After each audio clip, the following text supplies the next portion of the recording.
Hey friends, welcome back to my channel Stree World. आज मेरे दिन की शुरुआत हुई थी सुबह 6 बजे और आज मेरी एनर्जी हाई है। मैं थोड़ा पॉजिटिव फील कर रही हूँ। वो भी इसलिए ना क्योंकि कल मैंने खुद को बहुत ज़्यादा टाइम दिया था। सारे फैक्ट्स मैंने रखे सामने में कि क्या क्या मेरी लाइफ में हो रहा है और आगे मैं क्या कर सकती हूँ। तो मैं इस कंक्लूजन पर पहुँची कि मेरे पास दो ऑप्शन है। पहला ऑप्शन ये है कि मैं अपनी सिचुएशन को एक्सेप्ट कर लूँ और एक्सेप्ट करने के बाद नेक्स्ट किसी वैकेंसी का वेट करूँ कि वैकेंसी आएगी, फिर तैयारी करना शुरू करूँगी। और दूसरा ऑप्शन मेरे पास ये था कि मैं अपनी सिचुएशन को चेंज करने की कोशिश करूँ। तो मैं हमेशा ऑप्शन नंबर 2 के साथ जा रही हूँ, क्योंकि मैं ऐसा सोचती हूँ कि अभी जो मेरी सिचुएशन है कि मैं अभी हाउसवाइफ हूँ, सारा काम करती हूँ, मैं इसमें खुद को पसंद नहीं करती और मैं एकदम बिल्कुल डिटरमिन्ड हूँ कि मैं अपनी सिचुएशन को चेंज करके ही रहूँगी, चाहे मुझे कितनी भी मेहनत क्यों ना करनी पड़े। और मैं आपको भी यही कहूँगी कि जो आपकी लाइफ सिचुएशन है ना, वो आपको मोटिवेट करने वाली होनी चाहिए। मैं जब भी डीमोटिवेट होती हूँ तो बस यही सोचती हूँ कि अगर आज मैंने हार मान ली तो मुझे पूरी ज़िंदगी यही सब करना पड़ेगा। यही काम मैं लगातार 50 साल तक, मुझे लगता है, मरते दम तक करूँगी। बर्तन धोऊँगी, कपड़े धोऊँगी, खाना बनाऊँगी और ऊपर से लोगों के ताने भी सुनूँगी। तो मुझे ऐसी ज़िंदगी बिल्कुल पसंद नहीं है और बस यही चीज़ मुझे मोटिवेट करती है। मैं कभी भी अपने लाइफ सिचुएशंस को इतनी पावर नहीं देना चाहती कि वो मेरी पूरी लाइफ बर्बाद कर दे। मैं खुद से बार बार यही कहती हूँ कि आज जो मेरी ज़िंदगी है वो कल नहीं होगी और मैं ज़िंदगी को अपने साथ इतना बुरा कभी करने ही नहीं दूँगी। मैं बस यही सोचती हूँ कि अगर मैं आज पढ़ना छोड़ दूँ तो फिर और कोई रास्ता है क्या जिससे कि मैं अपनी लाइफ बहुत अच्छे से बदल सकती हूँ। तो मुझे जवाब मिल जाता है। मुझे लगता है कि नहीं, तुमने 80% रास्ता जो है वो कवर कर लिया है, केवल 20% और बाकी है। अभी यहाँ से पीछे नहीं लौटना है। इसलिए मैं आपको भी कहूँगी कि अगर आपने कोई गोल डिसाइड किया है तो खुद को एक बहुत ज़्यादा स्ट्रॉन्ग रीज़न दीजिए कि आपको वो गोल क्यों अचीव करना है।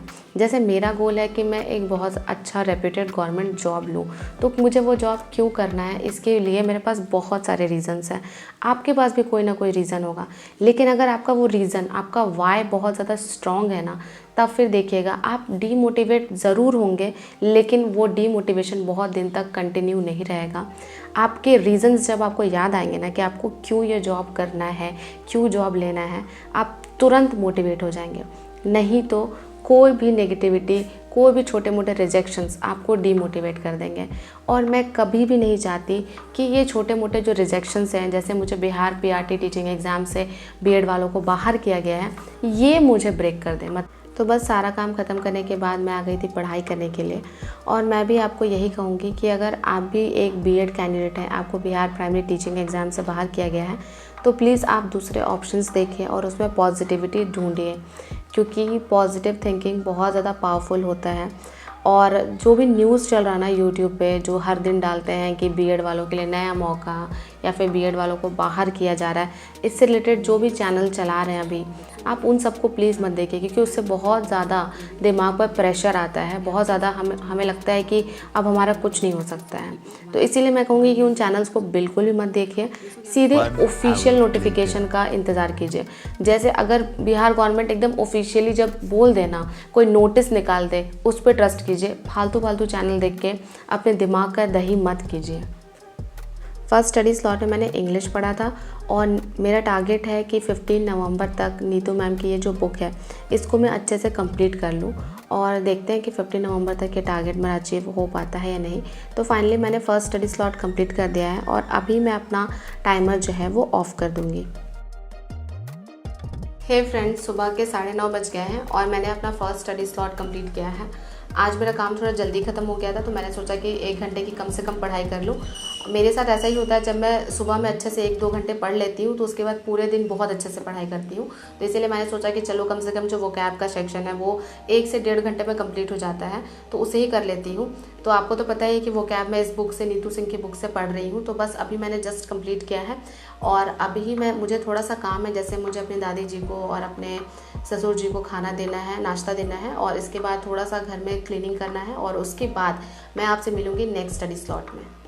तो finally first study slot complete करने के बाद थोड़ा बहुत काम बचा हुआ था, तो मैं उसे करने चली गई थी। और देखिए हमें पढ़ाई कैसे करना होता है, पहले सुबह काम करो, फिर पढ़ो, फिर काम करो, मतलब काम हमारा पीछा नहीं छोड़ती है। और ये चीज़ ना मुझे बिल्कुल पसंद नहीं आती है। आप सब पूछते हैं कि आपका एक स्टडी स्लॉट कितने घंटे का होता है, तो एक्चुअली देखिए, ये घंटे से मैटर नहीं करता है। जितने देर में जो मैंने डिसाइड किया वो कंप्लीट हो जाता है, तो फिर मैं उतने देर में ही ख़त्म कर देती हूँ। कभी कभी वो 1.5 आवर का भी होता है, कभी 2 घंटे का भी होता है। और जब मैं कभी कोई मैथ सॉल्व करती हूँ, तो मैथ्स ऐसी चीज़ है कि सॉल्व करते करते मज़ा आने लगता है और थोड़ा ज़्यादा क्वेश्चन सॉल्व कर लेती हूँ, तो लगभग 2.5 घंटे या 3 घंटे का वो स्लॉट मेरा चला जाता है। तो मैं आपको भी यही कहूँगी कि आप ऐसे मत सोचिए कि फर्स्ट स्लॉट है तो उसमें मुझे 3 घंटा बैठना ही बैठना है। नहीं, आप अपने टॉपिक्स देख लीजिए कि आपको क्या क्या आज करना था, और इतना टॉपिक जितने देर में भी कंप्लीट हो जा रहा है उतने देर ही पढ़ाई कीजिए। उसके बाद थोड़ा सा 15-20 मिनट का गैप ले लीजिए। तो इससे क्या होता है ना कि मोटिवेशन बना रहता है, और आप एकदम लगातार पढ़ते रहेंगे तो मुझे नहीं लगता कि उतनी ज़्यादा एफिशिएंसी से आप पढ़ पाएंगे। तो इसीलिए मैं हर स्टडी स्लॉट के बाद कुछ दूसरा करने लगती हूँ, या तो काम करती हूँ, या फिर कुछ मोटिवेशनल वीडियोस देख लेती हूँ, या कभी कभी आपके कमेंट्स के रिप्लाई कर देती हूँ। मीन्स कि थोड़ा स्केप अपने माइंड को देती हूँ।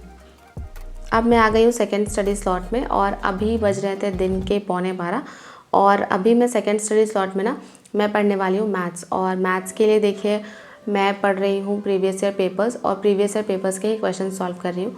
और मेरा टारगेट ये है कि मैं मैक्सिमम ज़्यादा फोकस करूँ प्रीवियस ईयर पेपर्स पे, क्योंकि जब हम प्रीवियस ईयर पेपर सॉल्व करते हैं ना, तो हमें पता चलता है कि क्वेश्चंस किस टाइप के पूछे जाते हैं। किसी भी एग्ज़ाम की तैयारी करने से पहले अगर आपको पता ही नहीं हो कि जैसे HCF LCM है तो इससे कैसे क्वेश्चन पूछे जा रहे हैं, आपको वो आइडिया ही नहीं रहेगा, तो फिर आप कैसे प्रिपेयर करेंगे। तो इसीलिए मैंने स्टार्ट किया है प्रीवियस ईयर पेपर्स से। और मैंने एक बहुत अच्छी चीज़ नोटिस की, एक क्वेश्चन था इसमें नंबर सिस्टम का, और उस क्वेश्चन को ना 13 अप्रैल को पूछा गया था, और फिर 14 अप्रैल को भी पूछा गया, और इसके बाद भी 2-3 दिन, मतलब सेम क्वेश्चन, उसके डिजिट्स भी चेंज नहीं किए गए थे, सेम क्वेश्चन को बार बार रिपीट करके पूछा गया था। और दूसरी चीज़ मैंने बहुत इंपॉर्टेंट नोटिस की कि अब जो क्वेश्चंस आते हैं ना वो कैलकुलेटिव आते हैं, मीन्स कि कैलकुलेशन आपका बहुत अच्छा होना चाहिए। बट अभी मेरा कैलकुलेशन उतना अच्छा है नहीं, इसलिए भी नहीं क्योंकि मैंने कैलकुलेशन पर बहुत ज़्यादा ध्यान नहीं दिया, क्योंकि आपको पता ही है कि टीचिंग एग्ज़ाम में मतलब उतना ज़्यादा आपको फास्ट मैथ सॉल्व करने की ज़रूरत नहीं है, तो उसी वजह से मैंने कैलकुलेशन पर ध्यान नहीं दिया था। लेकिन अब थोड़ा सा इस पर कमांड करूँगी, और धीरे धीरे मुझे लगता है कि मैथ सॉल्व करते करते भी स्पीड मेरी इंक्रीज़ हो जाएगी। तो फाइनली मेरा सेकेंड स्टडी स्लॉट भी कंप्लीट हो गया है, और अभी अपना टाइमर भी ऑफ कर दूँगी, और इसके बाद मैं थोड़ा सा रेस्ट करने चली जाऊँगी।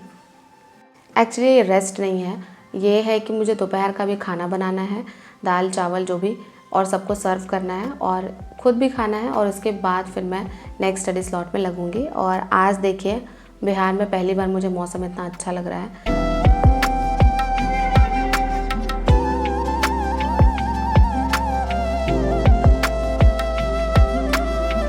और आप सबको तो पता ही होगा कि बिहार में फिर से टीचिंग वैकेंसी आने वाली है, जिसमें 6 to 8 की भी वैकेंसी रिलीज़ की जाएगी।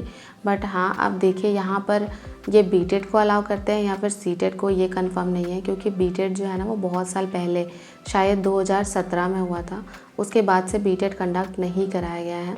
लेकिन जो लोग एस्टेट दिए हैं 9th 10th और 11th 12th के लिए, तो अगर आपका रिज़ल्ट आ जाता है तो फिर आप भी इसके लिए एलिजिबल हो जाएंगे, क्योंकि एस्टेट का रिज़ल्ट ना शायद 18 सितंबर को ही रिलीज़ कर दिया जाएगा, तो फिर आपको पता चल जाएगा कि आप इसके लिए एलिजिबल हैं या नहीं। इसलिए मैं आपको कहूँगी कि आप ना जीके वाला सेक्शन को एकदम पढ़ते रहिएगा, क्योंकि प्राइमरी में हमने जीके पढ़ा है, तो जीके ऐसे फिर अगर आप पढ़ना छोड़ देंगे ना तो वीक हो जाएगा।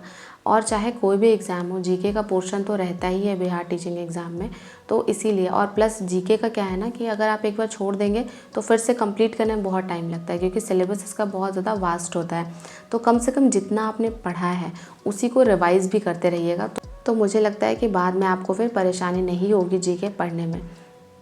तो नेक्स्ट स्टडी स्लॉट जो मेरा था वो था जीके का, और अभी ना मैं लूसेंट से पढ़ रही हूँ, क्योंकि मैंने बहुत सारे लोगों का इंटरव्यू देखा है तो उसमें सब कहते हैं कि लूसेंट और अरिहंत की बुक बहुत ज़्यादा हेल्पफुल है।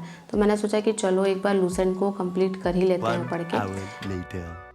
हे फ्रेंड्स, अभी मैं जीके पढ़ रही थी, और जीके पढ़ते पढ़ते मुझे थोड़ा बोरिंग लग रहा था, क्योंकि इसमें उतना इंटरेस्ट मेरा डेवलप नहीं हो पाता है जल्दी। तो स्टार्ट मैंने कहाँ से किया था जीके पढ़ना, मैंने स्टार्ट किया है मॉडर्न हिस्ट्री से, क्योंकि सबसे ज़्यादा क्वेश्चंस अगर पूछे जाते हैं हिस्ट्री में तो मॉडर्न हिस्ट्री से ही पूछे जाते हैं। और मैं पढ़ रही हूँ लूसेंट की बुक से, और इसमें सच में बहुत ज़्यादा डेप्थ में दिया हुआ है। तो आज जो मैंने मॉडर्न हिस्ट्री से पढ़ना शुरू किया, तो जितने भी गवर्नर जनरल हैं इंडिया के उनको मैंने पढ़ा था। तो आज मैंने केवल 4 गवर्नर जनरल को कवर किया है और उनसे रिलेटेड फैक्ट्स मैंने पढ़ लिए हैं। तो बस अब मैं इतना ही पढ़ूंगी, इसके बाद अभी मैं मॉक लगाऊंगी एक। एक्चुअली मैंने इस बार सोचा है कि अगर मुझे इस बार प्रिपरेशन करना है तो थोड़ा अलग तरीके से करना है। हर बार जब भी मैं प्रिपेयर करती थी तो मैं फर्स्ट डे से मॉक नहीं लगाती थी, मैं हमेशा मतलब कुछ दिनों के बाद मॉक लगाती थी। और मुझे लगता है कि ये कहीं ना कहीं हमारी गलती होती है, भले ही हमारा मार्क्स अच्छा आए या ख़राब आए या फिर बहुत कम आए, लेकिन मॉक हमें डे 1 से लगाना चाहिए। तो इसीलिए मैं सोच रही हूँ कि मैं आज से ही मतलब मॉक लगाना शुरू कर दूँ। इससे पता चलेगा कि मेरा कौन सा सब्जेक्ट वीक है, कौन सा सब्जेक्ट स्ट्रॉन्ग है और कहाँ पर मुझे ज़्यादा मेहनत करने की ज़रूरत है। तो बस चलिए अभी मैं एक मॉक लगाती हूँ और मिलती हूँ आपसे मॉक लगाने के बाद। मॉक लगाने से पहले ना मुझे डर लग रहा था कि मेरे से क्वेश्चंस बनेंगे भी या नहीं। मतलब आप ये समझिए कि 2019 के बाद से तो मैंने कभी भी एसएससी सीजीएल ये सब के बारे में ना तो पढ़ा है और ना ही मतलब उसका कोई मॉक लगाया है या ऐसी कोई प्रैक्टिस की है। अभी तो मैं 3-4 दिनों से मैंने पढ़ना शुरू ही किया है, तो इसीलिए थोड़ा सा डर भी लग रहा था कि पता नहीं मॉक में कितने नंबर आएंगे। और मतलब कभी कभी देखिए, जब आप नंबर कम देखते हैं ना मॉक में, तो आप ऑटोमेटिक डिमोटिवेट हो जाइएगा। आपको लगेगा कि अरे यार मेरा ये भी कंप्लीट नहीं है, वो भी कंप्लीट नहीं है। तो मैं बस इतना चाहती थी कि कम से कम 100 से कम मत आ जाए। और मॉक लगाने टाइम मुझे पता चला कि एसएससी सीजीएल का भी पेपर जो है ना, अब वो बैंक का पेपर बनते जा रहा है। क्योंकि देखिए, जो अल्फ़ाबेट के क्वेश्चंस आते थे वो सारे बैंकिंग में पूछे जाते थे, सीजीएल में बहुत कम पूछे जाते थे। अभी मतलब लगभग 5 से 6 क्वेश्चन अल्फ़ाबेट के थे और मैथ्स भी थोड़ा कैलकुलेटिव था। ऐसा नहीं था कि मैथ्स बिल्कुल ईजी हो, पहले जैसे आता था ईजी, वैसा ईजी नहीं था, कैलकुलेटिव मैथ्स था। अभी मैंने पूरा मॉक सॉल्व कर लिया था और चेक करी थी कि किस सेक्शन में मैंने क्वेश्चंस को मार्क करके रखा है, उसको रिविज़िट करने के लिए। और फाइनली देखिए मैंने सबमिट कर दिया और सबमिट करने पर मेरे मार्क्स आए हैं 117। और 117 मार्क्स देखकर मुझे रिलीफ मिला कि चलो कम से कम 50% मतलब मेरी तैयारी है, मुझे 50% और इस पे वर्क करना है। और एसएससी की तैयारी करने का सबसे बड़ा फ़ायदा मुझे ये मिलेगा कि मैथ्स और रीजनिंग और इसके साथ ही जो जीके वाला पोर्शन है वो मेरा अच्छे से कंप्लीट हो जाएगा, तो मुझे टीचिंग एग्ज़ाम के क्वेश्चन टफ नहीं लगेंगे। और आज एंड में ना मैं टाइमर ऑफ़ करना भूल गई थी, मुझे याद ही नहीं था कि मुझे टाइमर ऑफ़ करके आपको दिखाना भी है। बट ओवरऑल मैंने लगभग 6 घंटे की पढ़ाई आज की थी और ये था मेरा आज का रूटीन। आपको कैसा लगा कमेंट करके ज़रूर बताइएगा। मिलते हैं नेक्स्ट व्लॉग में।